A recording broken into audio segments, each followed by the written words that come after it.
Baik pemirsa, kita kembali di Damai Indonesiaku. Setelah tadi kita mendengarkan tausiah dari Kiai Haji Misbah bahwa ternyata definisi atau ciri-ciri orang mendapatkan kebahagiaan itu diantaranya dia selalu beristighfar. Lalu bagaimanakah ketika kebahagiaan itu digabungkan antara kebahagiaan ruh dan jasad?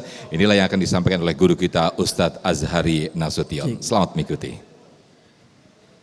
Tema kita ini tentang bahagia. Saya pengen sebelum salam ibu-ibu, bapak-bapak buka maskernya, coba senyum 2 cm ke kanan, 2 cm ke kiri. Ya, 1, 2, 3. Waduh, Masya Allah. Bismillahirrahmanirrahim. Assalamualaikum warahmatullahi wabarakatuh. Alhamdulillah alladzi waffaqa man arada min ibadihi littafaqquh fid din. Allahumma salli ala sayyidina Muhammad wa ala ali sayyidina Muhammad.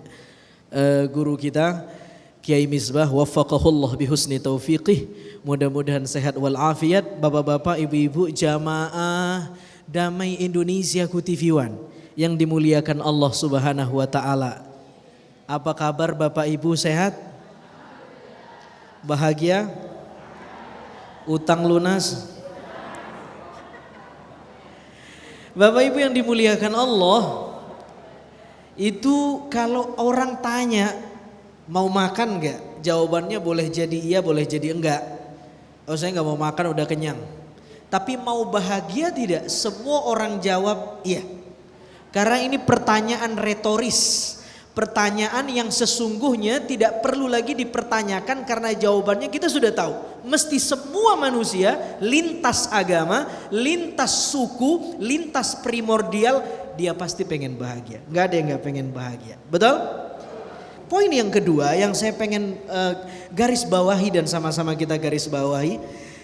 Kebahagiaan itu semua orang pengen bahagia, tapi bagaimana cara kita mentreatment supaya kita bisa dapat kebahagiaan, ini beda-beda. Banyak orang keliru mencari bahagia. Kenapa? Karena dia keliru mengenal dirinya. Dia anggap dengan dia party, kelabing, kumpul sama teman-teman, moto hidupnya muda, foya-foya, tua, kaya raya, mati, masuk surga. Ada yang begitu? Enak banget itu. Ya, dia anggap ketika dia memenuhi ajakan-ajakan jasmaninya, dia bahagia. Tidak. Allah menciptakan kita 2 dimensi. Ada unsur fisik jasmani, tapi ada unsur ruhani. Sesuatu yang abstrak, jiwa, nafas. Kalau kita punya 2 unsur ini berarti bukan cuma jasmani kita saja yang kita bahagiakan. Untuk bahagia jasmani dia perlu makan. Betul? Tidak makan orang bisa sakit. Dengan sakit orang tidak bahagia. Setuju? Itu jasmani. Ruhani juga butuh makan.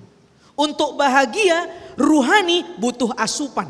Ruhani butuh nutrisi. Apa makanan ruhani? Banyak. Dengerin Damai Indonesiaku. Pengajian, sholat. Kata Nabi, ju'ilat qurratu aini fis shalah.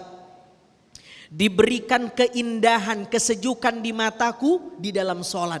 Nabi bahagia kalau sholat. Kata Nabi kepada Bilal, qum ya Bilal, arihna bis shalah. Bilal, berdirilah, qomat. Waktu sholat mau masuk, arihna bis shalah, relaksasikan batin kami. Jadi dalam kacamata Nabi, sholat itu adalah relaksasi batiniyah. Sholat adalah treatment untuk mendapatkan kebahagiaan. Banyak orang jasmaninya bahagia, tapi batinnya kering. Betul? Betul? Jadi Islam menawarkan kebahagiaan yang tidak temporer. Islam menawarkan kebahagiaan yang infinity. Tidak terbatas, bukan hanya di dunia tapi di akhirat. Ini poin yang kedua. Poin yang ketiga, saya pengen sadur ungkapan bijak dari Imam Al-Ghazali. Imam Al-Ghazali dalam salah satu karyanya yang ke-45 namanya Kimia Us-Sa'adat. Kimia Us-Sa'adat artinya adalah unsur-unsur kebahagiaan. Bagi Al-Ghazali, orang untuk mendapatkan kebahagiaan seperti dia membuat proses kimiawi, menemukan satu unsur dengan unsur yang lain lalu tercipta, namanya proses kimiawi.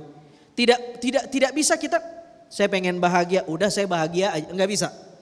Harus ada proses kimiawi untuk menjadi orang yang bahagia. Bagaimana treatmentnya? Salah satu tangga pertama untuk kita bahagia, kata Al-Ghazali, ma'rifatun nafs, mengenal diri kita. Kalau kita salah mengenal diri, kita salah mentreatment kebahagiaan. Kita kira kita sudah bahagia, padahal belum, karena kita nggak kenal dengan diri kita. Karena itu kata Al-Ghazali, harus kenal dengan diri sendiri. Bagaimana cara kita mengenal diri kita? Kata Tuan Syekh Al-Ghazali, tangganya satu. Ibu-ibu, bapak-bapak harus sering-sering menginterogasi diri kita. Bertanya-tanya dengan diri kita.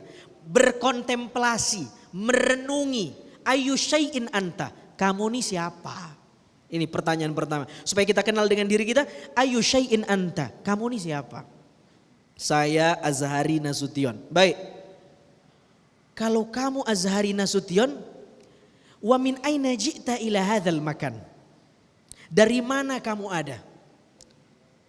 Dari mana kamu ada? Lalu kemudian wali ayyi syai'in khuliqata? Untuk apa kamu diciptakan?